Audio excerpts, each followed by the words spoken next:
Where do you think it all comes from? It's different all over the globe, right?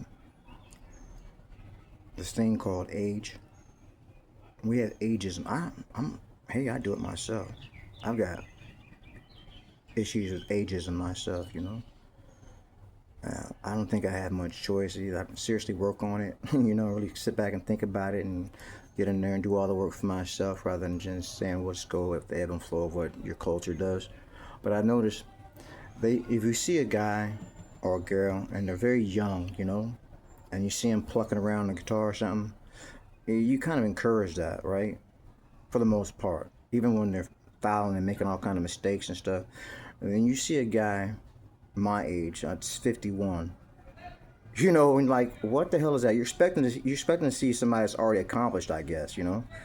So then you listen to it, listen to it, listen to it, and if you can't give a good critique, you may give a bad critique. Just discourage the motherfucker and tell him to go get a job or something, right? Especially if it seems like that's what he's trying to do, trying to make a living out of it somehow, some way. Like get in where he can fit in somewhere, somehow.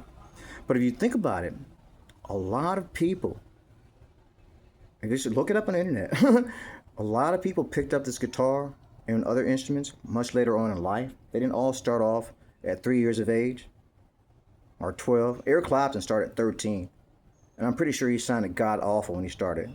I didn't even know that he didn't have a guitar instructor until just the other day. I was checking into it and stuff. He didn't have an instructor, he didn't have a teacher. He bought some book. For the most part, that's pretty much what he did. He bought some book that was popular in England at the time.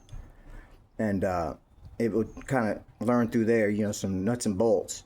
Other than that, he would like listen to the blues artists on vinyl, then go in there and try to mimic what he heard them do by picking it out by ear. And I'm pretty sure he sounded god awful when he started. But he did that at 13.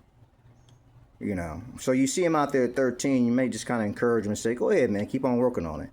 But you see an old bastard like myself, you're like, man, what the hell is all this shit? You need a job. I'm telling you, we live in America.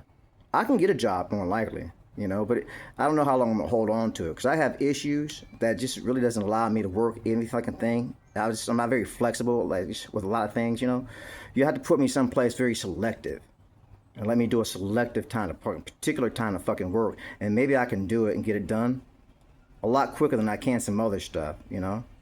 But most jobs are closed to me in America as a capitalist country that says the by and large race that's affected by this whole hypocrisy of the legal system is the black American society. So the vast majority of us who do not make up the majority of the country are the ones who have felons. And as a felon, you can't work a job at McDonald's. You can't work at fast food. 99% of the jobs are closed to you. If not 99%, to a large percentage are closed to you. Just because the law wants to intercede and say, they're going to trump with what McDonald's says. And McDonald's says, well, I'll give him a try. You're like, no. By law, you can't give him a try or her a try because they have a felon on their record. So, hey, man, really, it just leaves my options a lot more clear.